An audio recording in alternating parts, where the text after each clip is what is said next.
cricket action, mates, and day one of the 2-dayers is behind us for the first proper round. cricket's back. Well, it depends who you're talking to, mate. But yeah, so the more recognisable white clothes are back out there. The rainbow pyjamas have been put away. Yeah. Sam's probably still got his out there. That's a whole other story. Yeah. So we're on to the first day of the 2 days. We'll just run through really quickly, mate. I just want your thoughts. We won't delve too much into scores and those sort of things, just the really big ones in terms of, the big efforts. Luke Muddle, a big century, got Belmont out of a bit of trouble there now. They got 244, and Cardiff 246 in reply. Who do you like from here? I still think Cardiff will get home, mate, but they've got a lot of work to do. But I'm confident they can get it done, mate. Yeah, well, it'll be interesting to see that Belmont will lose, obviously, one of their guns in Toby Gray. He's away with the rep squad. Yeah. So that'll be a bit of a loss in terms of their stocks, but outside of that, I think they'll have everyone on deck. Raul Bakshi and Nick Watkins will be in the rep squad, both already out anyway. So a lot will fall to the likes of the Bills and Mr. Sharma. Yes. So moving on, mate. So that's the first of the games. Did the two boys that replaced Watkins and Bashi, they just bring deck chairs this week? Yeah, apparently, he bracketed in for a long afternoon of sunshine and tanning.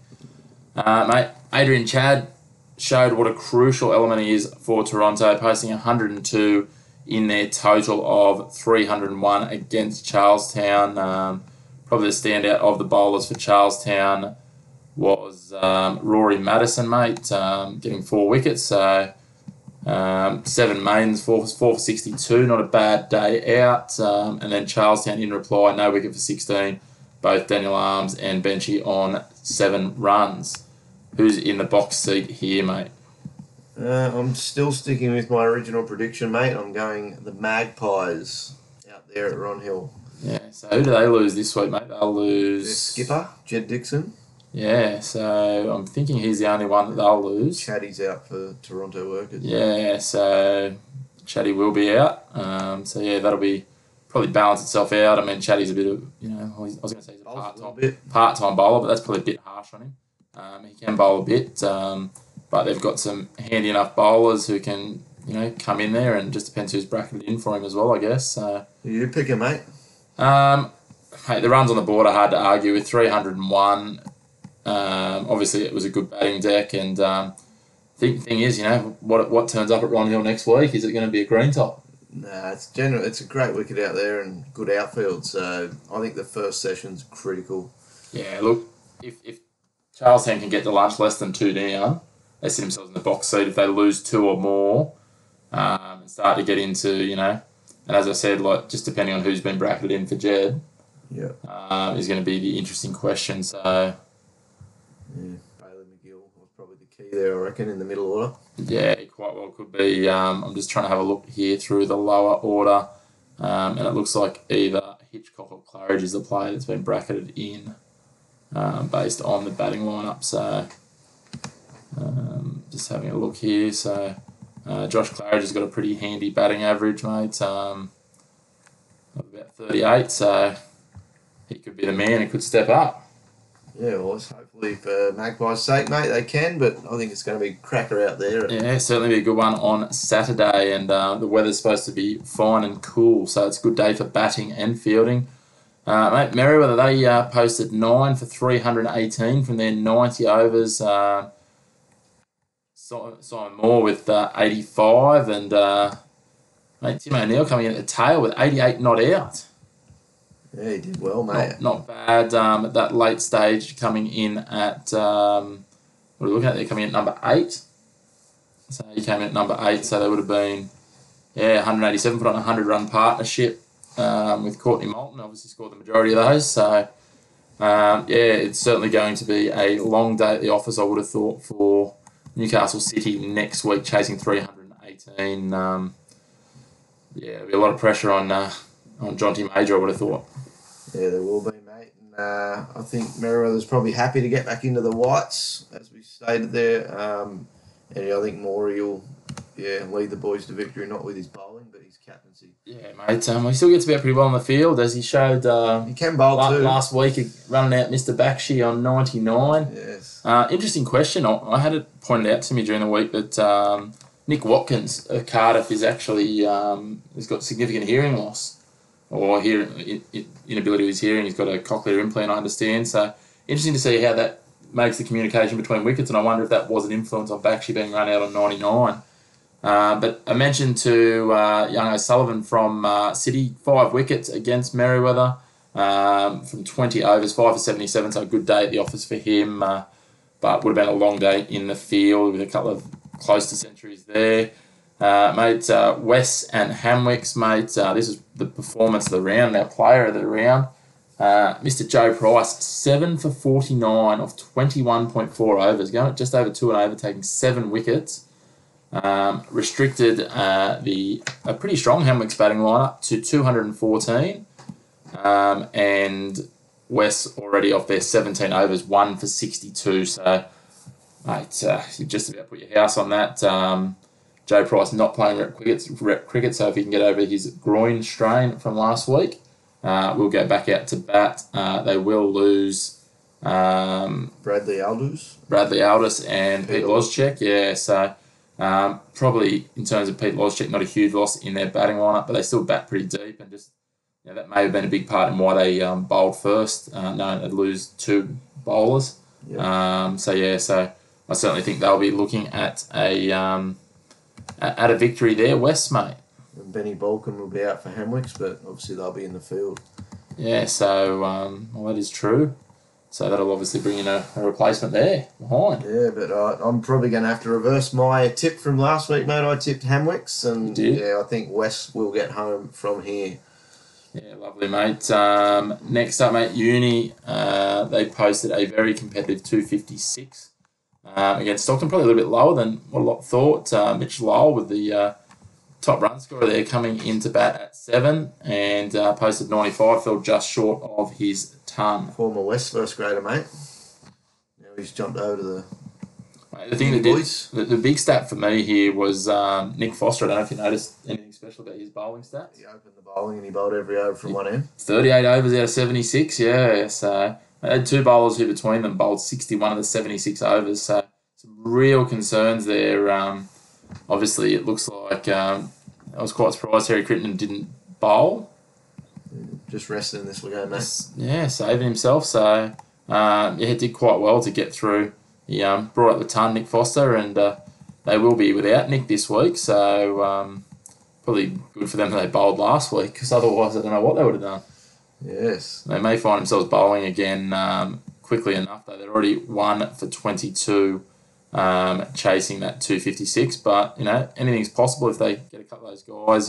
See what Terry Crittenden to come into bat, a pretty seasoned campaigner. If a couple of those guys can knuckle down, it'll be quite interesting.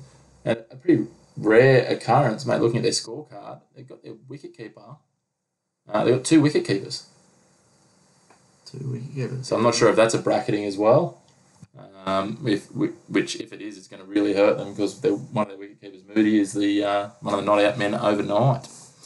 But yeah, I'll be back in university to get that one done, and expect the number 1 member of the Nathan Hudson fan club to step up with the ball, mate. Yeah, now he's not playing rep cricket; he's been overlooked. Yeah, he'll have a point to prove. Yeah, he definitely will. So yeah, mate, in other games, Waratah, they faced Wallsend out there, and the wickets were shared around, but probably the big one was James Beattie getting 4 for 54, and young Ethan Jeckott getting a wicket on debut, mate. So that's always handy. And he got one of the openers, which is always nice as well. Waratah posted 216. A bit disappointing to see one of the self-proclaimed unluckiest men not to be in the top 10 of our Player of the Year standings, John O'Toomey. Although I do hear he's quite the eligible bachelor. I'm not sure whether he's a Xavier kind of bachelor or a different one, mate. Grinder or Tinder, but that could be confirmed later in the year. Only getting 11.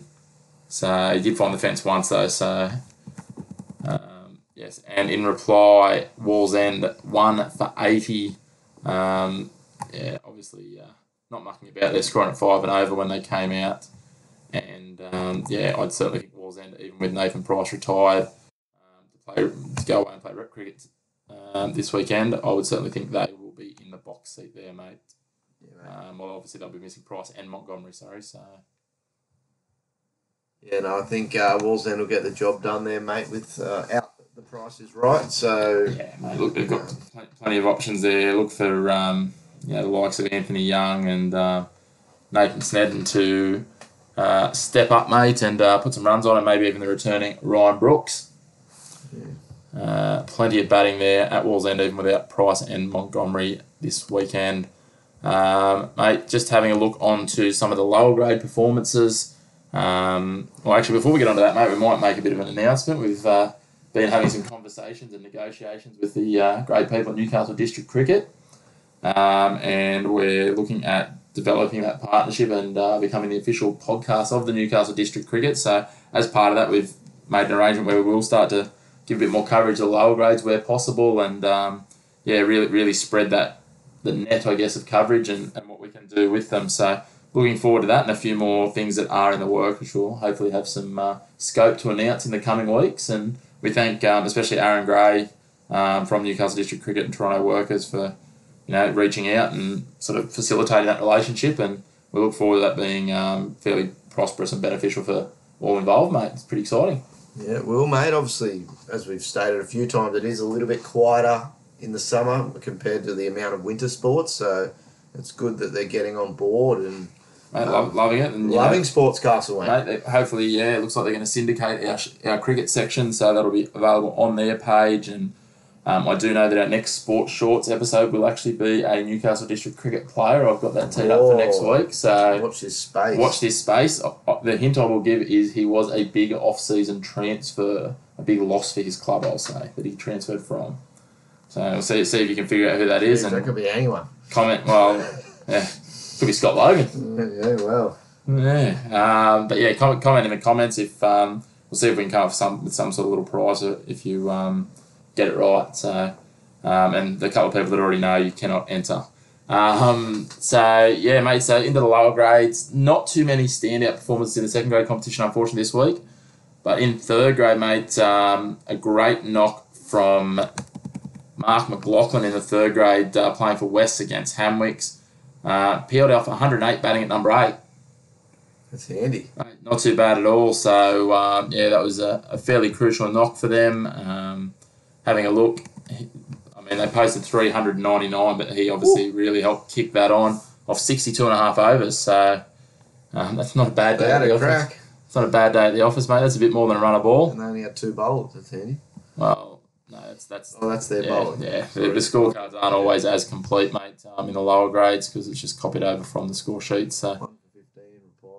Yeah, so Hamwicks will have their work cut out for them, and we'll wait to be posted on that. Crack, mate. Yeah, get after it. Why not? And then a couple of fourth graders that stepped up, mate. The first one was one of your boys, Charles, and David Moore. The veteran, mate. Thank God he can bowl because that batting average is not looking great. His bowling average is actually lower than his batting average. That's normally pretty standard, but not when your batting average is 15. Best bowling 8 for 1, mate. What's he doing in fourth grade? He should be higher. Yeah, sack Payne, put him in first grade. But he got 5 for 62 off 20 overs on the weekend against Toronto at Charlestown Oval too, so pretty small ground. Pretty good. I don't know too much. You obviously know who David is. What's he bowl, mate, do you know? He normally opens, he just bowls little dibbly-dobblies. He's not express, but bowls stump to stump. Easy enough on those grounds to get taken apart if you're not bowling some wheels and things, so you'd have to be right on the money. So well done, David, on a 5 for there. And the other one, mate, poor old... Well, first of all, we'll just touch on the University game. University played Stockton at Corriba Oval over there on the peninsula, mate. And it was an interesting bowling affair. They used 10 bowlers,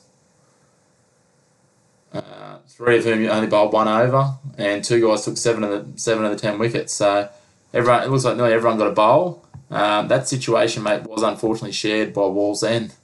Wallsend, all 9 of their players, including the keeper, had a bowl, it looks. But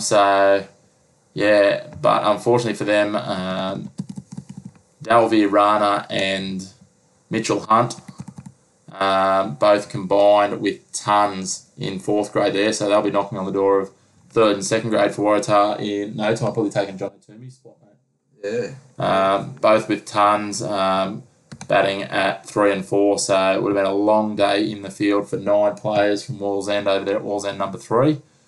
But a big effort for them to continue on, I guess, in that match. And Waratah finished 2 for 294 declared.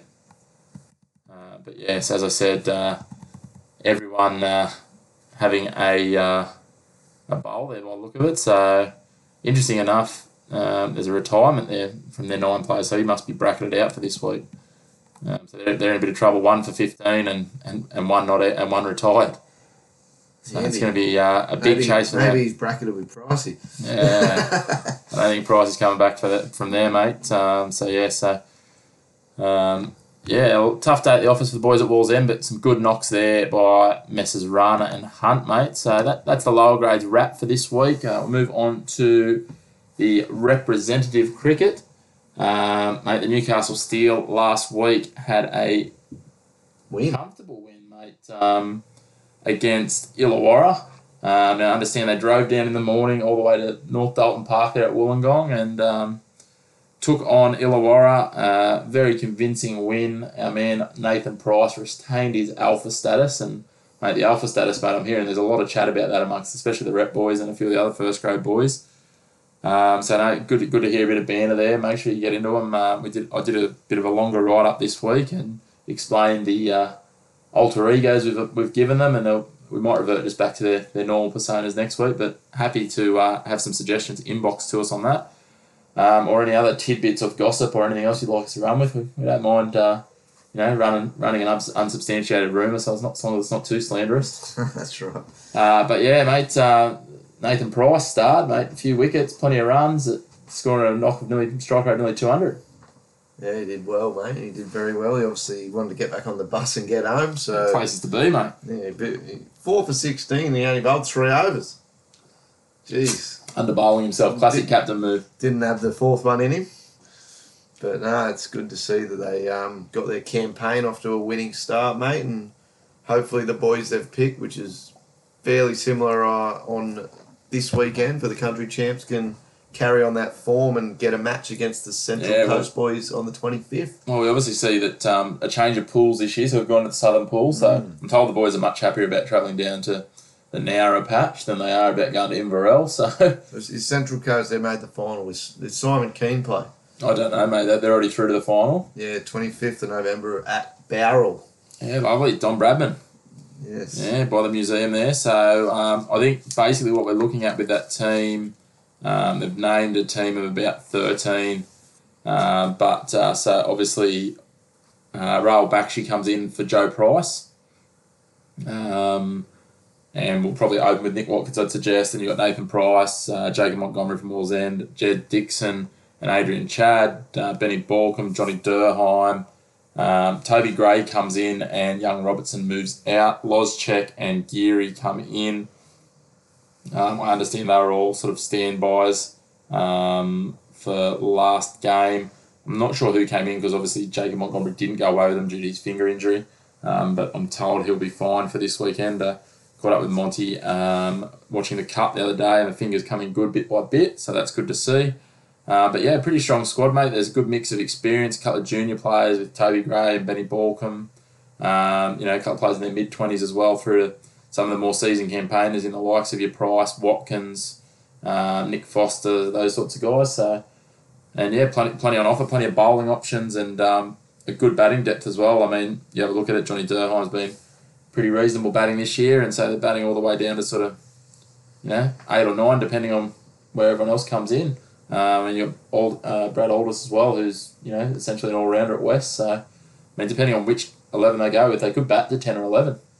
Yeah, well, Foster's got runs in first grade before too. So yeah, that's what I mean. So I mean, if you have a team that, essentially, depending on what they're looking at there, if you had Durheim, Foster, Aldous, and Geary, or Lozchek, you bat to at least 10, and yeah, look, I think they'd be very confident. From speaking to captain and one of the selectors, Nathan Price. They're quite confident of their games this weekend, mate. So they've got 3 games across the 3 days. They'll be on there. They would have actually got down there about now. It's Thursday night. They left this afternoon, I understand, about 3:30 or so, and went down on the bus. And we'll be pit stopping in Berry tonight, I understand, and getting ready for the first game, which is tomorrow. And mate, you've got the schedule there, so run it through. Yeah, first game tomorrow, mate, is against Riverina at Berry, like you said. So they'll be looking to get off to a flying start and carry that on over the weekend. Saturday's game is at Warriee against Greater Illawarra.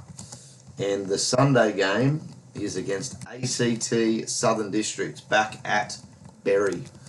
So 3 hard fixtures there, mate, all one-day games. So yeah, mate. Certainly some.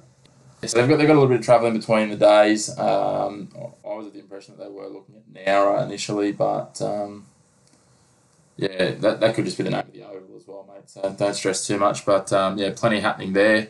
So that's pretty much the cricket wrap this week. We'll move right along to wrap up the show. Also, we do have one final thing to talk about, obviously, and that is Wallsend's own Jason Sanger, mate, the young man who I understand made his first grade debut under the tutelage of Brett Jackson at about 13, went straight from 4th grade to 1st grade in one off-season.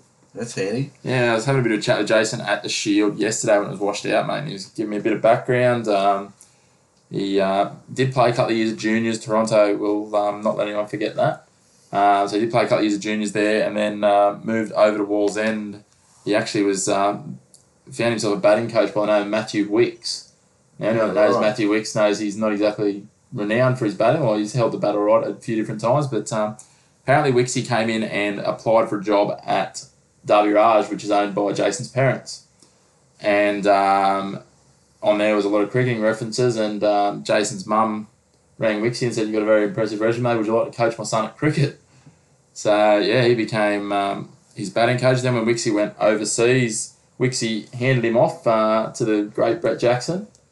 And Jacko was on board as the first grade captain coach the next season and sort of said to Jason, "Look, I think you're ready," and dragged him straight into first grade. And Jason said it was certainly an eye-opening experience and hasn't looked back, mate. Gone on to make his second first-class 100 on Tuesday. He brought that up, so alongside fellow teenager Jack Edwards. So, mate, very impressive by Jason, and congratulations to him. Look forward to seeing him go on to bigger and better things, and hopefully he can get some runs this week against Sutherland. A big game, Randwick Petersham versus Sutherland. Big names involved, Watson, Warner and Smith, as well as Sanger and Sams, just to mention a few, mate. So, yeah, big opportunity for the young bloke up against some more top-quality opposition, and I think the next Shield game is only a couple of weeks away, so he'll be back in action for later next week. The boys in the Sky Blue. Yeah, so they've got a couple more games to go before the Big Bash kicks off, so plenty happening. Before the test teams announced? Yeah, I don't think he'll be in that one. I think that's a bit early, old Kerry O'Keefe, but look, at the end of the day, Kerry O'Keefe's pretty accurate on it in that technically he is one of the more gifted players that's come through. Look, there's a couple of chances through the slips in his innings, but like Jack Edwards looked a lot flashier in terms of how he brought his ton up, and that's his nature. If you look at the strike rates and those sorts of things, but Jason, obviously the New South Wales coaching staff, Phil Jackson, had some faith in him. He did get a pair in the game before, but they promoted him up the batting lineup, and there was a little bit of early wickets falling, and he had to step up. And I mean, had they not, then potentially we look at a different result after that game, but. Well done to Jason. Couldn't happen to a nicer bloke. Absolute just gem of a guy. And, congrats, mate. And look forward to seeing him going on to some bigger and better things. Yeah, and hopefully you can get the Blues some victories, mate. Get runs and some wins. That would be great. That would be nice, mate. Success. But that's about it from us today, mate. 45 minutes is probably enough waffling for this week. A bit lighter on. On a side note, mate, the Hoppers went down disappointingly 6-5 last night. I wasn't talking about it, mate. That's why. Back-to-back losses, you're dying without me. We need you back. Yeah, right. We need you more than Sam. Yeah, well, I blame Murray Younger. We need Rat back for the bounce, mate. Yeah. Xavier's missing the bounce, so...